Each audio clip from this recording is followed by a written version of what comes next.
മൃദുല, അവൻ ക്ലാസ് കുഴപ്പമുണ്ടാക്കിയല്ലേ? ഇല്ല. എന്നാ ഉണ്ടാക്കും. അവൻ ആള് ശരിയല്ല. വയസ്സുകാലത്ത് പഠിക്കാനെന്നും പറഞ്ഞ് ഇറങ്ങി തിരിച്ചിരിക്കുക. അവൻ എന്തെങ്കിലും പ്രോബ്ലംസ് ക്രിയേറ്റ് ചെയ്താൽ മൃദുല എന്നോട് പറഞ്ഞാൽ മതി, ഞാൻ മാനേജ്മെന്റ് പ്രസന്റ് ചെയ്തോളാം. പ്രോബ്ലം എന്തെങ്കിലും ഉണ്ടാക്കിയല്ലേ? പ്രിൻസിപ്പാൾ പറഞ്ഞു കേട്ടല്ലോ, സെന്റ് ഫിലോമിനാസിനെ പുറത്താക്കിയതാന്ന്. ഇവിടത്തെ കുട്ടികളോടൊന്നും വിളമ്പാൻ നിൽക്കണ്ട. ദോഷം നിനക്കല്ല, പ്രിൻസിപ്പാളിന്. ഇയാളുടെ തടക്കം ഇപ്പൊ തന്നെ പലരുടേതായി കാല് പിടിക്കുന്നു.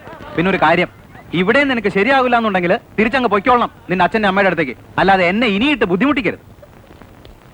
ഹോസ്റ്റലിൽ കാര്യം പറഞ്ഞിട്ടുണ്ട്. നേരെ എന്ന് എന്റെ മേട്ടനെ കണ്ടാൽ മതി. ഞാൻ ഇറങ്ങാം. ആ, ഇന്ന് രാത്രി ഞാൻ സൗദിക്ക് വിളിക്കും. നിന്റെ അച്ഛന്റെ അമ്മയുടെ അടുത്ത് വല്ലതും പറയാനുണ്ടോ? അല്ലെങ്കിൽ അവർക്ക് രണ്ടുപേർക്കും ആണല്ലോ ആദി. സ്നേഹം വേണോന്ന് ഞാൻ പറയുന്നില്ല, അല്പം നന്ദിയെങ്കിലും കാണിക്കാം അവരോട്.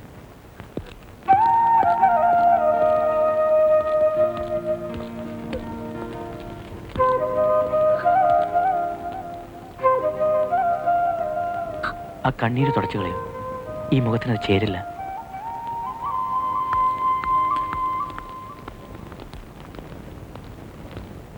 നമ്മൾ എങ്ങോട്ടാ ചായ?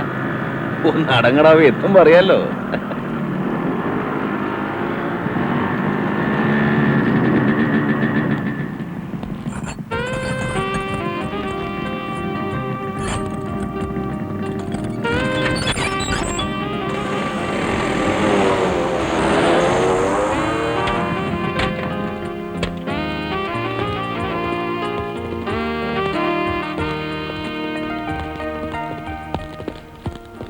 എങ്ങനെ, ഇഷ്ടപ്പെട്ടോ വീട്? ഇഷ്ടപ്പെട്ടാൽ നമ്മൾ ഇന്ന് മുതൽ ഇങ്ങോട്ട് താമസം മാറ്റുന്നു. ആ കാലിത്തൊഴുത്ത് പോലുള്ള ഹോസ്റ്റൽ മുറിയിൽ എങ്ങനെയാടാ കഴിയുന്നേ എന്ന് പറഞ്ഞാൽ അതിനൊക്കെ ഒരു ലൈഫ് സ്റ്റൈൽ വേണ്ടേ? ഒരു ജോണി വാക്കർ സ്റ്റൈൽ. എന്റെ അമ്മച്ചിയോ, നമ്മൾ ഇങ്ങോട്ട് താമസം മാറണമെന്നോ? ആ,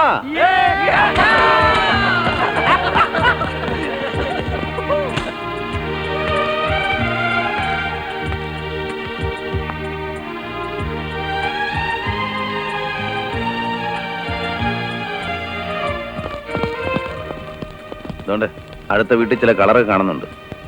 സൂക്ഷിച്ചും കണ്ടുമൊക്കെ വേണം കേട്ടോ, ചളവാക്കരുത്. അച്ചായ, അത് ടീച്ചറാ, മൃദുല ടീച്ചർ. വരൂ. ആരാ? ഞാൻ പറഞ്ഞില്ല അമ്മയുടെ അടുത്ത് എന്നെക്കാൾ പ്രായമുള്ള ഒരു സ്റ്റുഡന്റ് വന്നിട്ടുണ്ട് എന്റെ ക്ലാസ്സിലെന്ന്. ഇതാണ്. അതിപ്പോ നീ പറഞ്ഞ പോലെ ഒരു പ്രായമൊന്നും. ഞാനും പിള്ളേരും അപ്പുറത്തെ വീട്ടിൽ താമസം തുടങ്ങി. ടീച്ചറാ ഇവിടെ താമസിക്കുന്നത് ഇപ്പഴാ അറിഞ്ഞ. അപ്പൊ വന്നൊന്ന് പറഞ്ഞിട്ട് പോകാൻ തരും. നന്നായി. ഇവിടെ ഇവളും ഞാനും ഒരു പണിക്കാരിക്കുട്ടി മാത്രമേ ഉള്ളൂ. ഒന്ന് നിലവിളിച്ചാ കേൾക്കാൻ അടുത്ത ആളായല്ലോ. പുറത്തുനിന്ന് കാണുമ്പോഴുള്ള ത്രില്ല് കോളേജിൽ ജോയിൻ ചെയ്തപ്പോ ഉണ്ടോ? പിന്നെ ഇല്ലാതെ. നല്ല കോളേജാ. ഇവള് ഓരോ കഥകൾ പറഞ്ഞ് കേട്ടിട്ടുണ്ട്.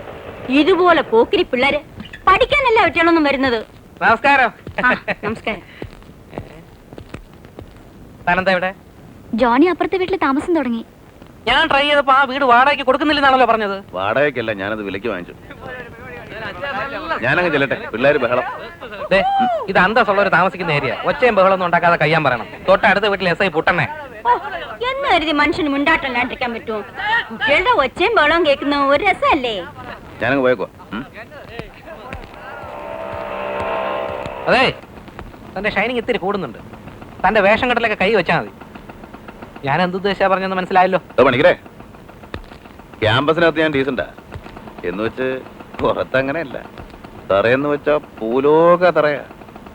ഈ ഉപ്പുമാങ്ങാ പറഞ്ഞ പോലത്തെ മോന്നുണ്ടല്ലോ, നിലത്ത് പിടിച്ച് ഉറച്ചു കളയും. അപ്പൊ എല്ലാം പറഞ്ഞ പോലെ. എന്നാ ശരി, പറഞ്ഞ പോലെ.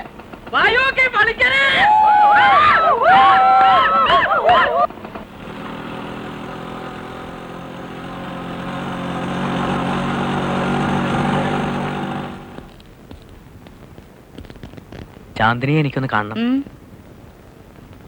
ഞാൻ റിലേറ്റീവ് ആണ്. എനിക്കൊരു കാര്യം പറയാൻ. പുറത്ത് വെയിറ്റ് ചെയ്യൂ.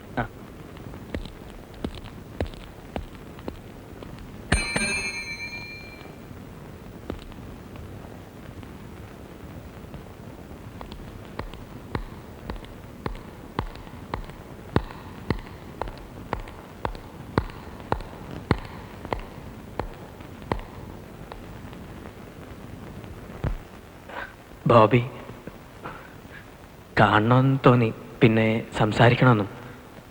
അതുകൊണ്ടാ കള്ളം പറഞ്ഞേ.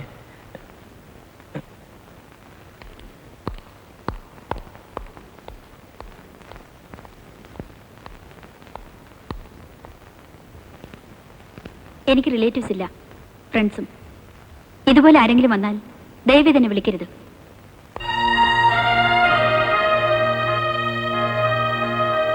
എന്നിട്ട് സംഭവം എവിടെ വരെ ആയി? കക്ഷി വളയോ? അറിയില്ല, എനിക്കൊന്നും അറിയില്ല. ആകെ അറിയാവുന്നത് എനിക്കിഷ്ടപ്പെട്ടു.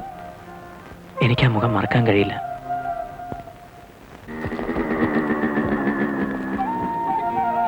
എങ്ങനെ അത് പറയണം എന്നെനിക്കറിയില്ല. പക്ഷെ ചാന്ദിനി മനസ്സിലാക്കണം. എനിക്ക് ചാന്ദിനിയെ... നോക്കൂ, ഒരു വർഷത്തിനിടെ ഇതിപ്പോ എന്റെ 3ാമത്തെ കോളേജാ. ഇവിടെ വരും മുമ്പ് ഇതുപോലെയുള്ള ആളുകളെ ഞാൻ കണ്ടിട്ടുണ്ട്, ഇതേ വാക്കുകളുമായി. നിങ്ങൾ ഉദ്ദേശിക്കുന്ന പോലെയുള്ളൊരു പെൺകുട്ടിയല്ല ഞാൻ. എനിക്ക് ഇപ്പൊ തന്നെ ഒരുപാട് പ്രോബ്ലംസ് ഉണ്ട്. എന്നെ വെറുതെ വിട്ടേക്കൂ പ്ലീസ്. ഈ പ്രേമം എന്ന് പറയുന്നത് ചുമ്മാ കളിയായിട്ടാണോ അതോ സീരിയസ് ആയിട്ടാണോ? അതെന്തോന്ന് വെച്ചാ അസ്ഥി പിടിച്ചു പോയിന്ന് പറഞ്ഞില്ലേ അവൻ? അതെ, നമ്മൾ ഈ വീഴ്ത്താനുള്ള ഒരു നമ്പർ ഇറക്കുമ്പോ അത് 2 തരത്തിലുണ്ട്, കളിയായിട്ടുള്ളതും കാര്യമായിട്ടുള്ളതും. അച്ഛൻ കുറെ നേരമായിട്ട് വകുപ്പ് പറയുന്നല്ലേ, കാര്യത്തിലേക്ക് വരുന്നില്ലല്ലോ. എന്റെ ഡാവ് നീ തന്നെ ഈ പറയുന്നേ. ഇത് ശരിക്കും ആലോചിച്ച് പ്ലാൻ ചെയ്ത് മുട്ടില്ല, ചീറ്റി പോകും. പിന്നെ എന്നെ പറഞ്ഞിട്ട് കാര്യമില്ല. കത്തൊരെണ്ണം ചാമ്പ്യാലോ? പോടാ, കത്തൊക്കെ പഴയതാ. പഴയ കത്തല്ല, പുതിയ തുറന്ന് എഴുതുന്ന കാര്യമാണ് പറയുന്നത്. എന്റെ ഒരു അഭിപ്രായത്തിൽ സിമ്പതി കിട്ടണം. ഇവന്റെ മേലെ സഹതാപം ഉണ്ടാവുന്ന എന്തെങ്കിലും ഒരു ഐറ്റം. സഹതാപം കിട്ടാൻ ഈസിയാ. അവന്റെ SSLC ബുക്ക് ഒന്ന് കാണിച്ചു കൊടുത്താ കളിയാക്കാതെ. പ്രേമം ജനിക്കുന്നത് സഹതാപത്തിൽ നിന്നാ. പ്രസിദ്ധമായ പല പ്രേമങ്ങളും. അച്ചായ, ഇത് ദേവാനന്റെ കാലമല്ല, സൽമാൻ ഖാന്റെ. അറിയാവിടാവേ, എന്നെ അത്ര ഔട്ട്ഡേറ്റഡ് ആക്കണ്ട. എന്നാ പറ, അച്ഛൻ ഐഡിയ പറ. അതായത് ആ, നല്ല 4 വാചകങ്ങൾ എഴുതി ഉണ്ടാക്കണം.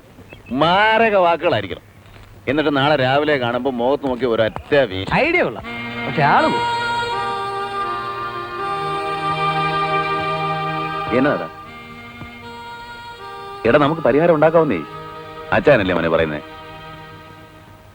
അച്ഛായ, ഞാൻ ചുമ്മാ തമാശ മൂടിലല്ല. ഒരുപാട് ഇഷ്ടമായി എനിക്ക്. പക്ഷേ തിരിച്ചാ കൊച്ചിന് അങ്ങനെ തോന്നുന്നില്ലല്ലോ. വിട്ടേക്കാം, ഡിസ്റ്റർബ് ചെയ്യണ്ട.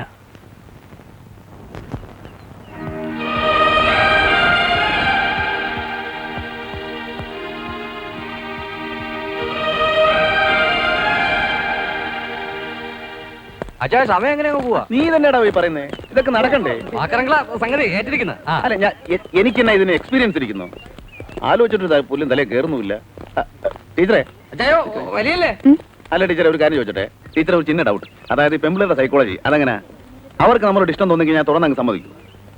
ഉള്ളിൽ പറയേണ്ടത് നമ്മൾ ഇടപെട്ടാ ചിലവാകും. വിരുന്നടാവേ. ടീച്ചർ കൺഫ്യൂസ് ആയോ? എന്നാ പിന്നെ വേറെ എന്തെങ്കിലും വഴി നോക്കാം.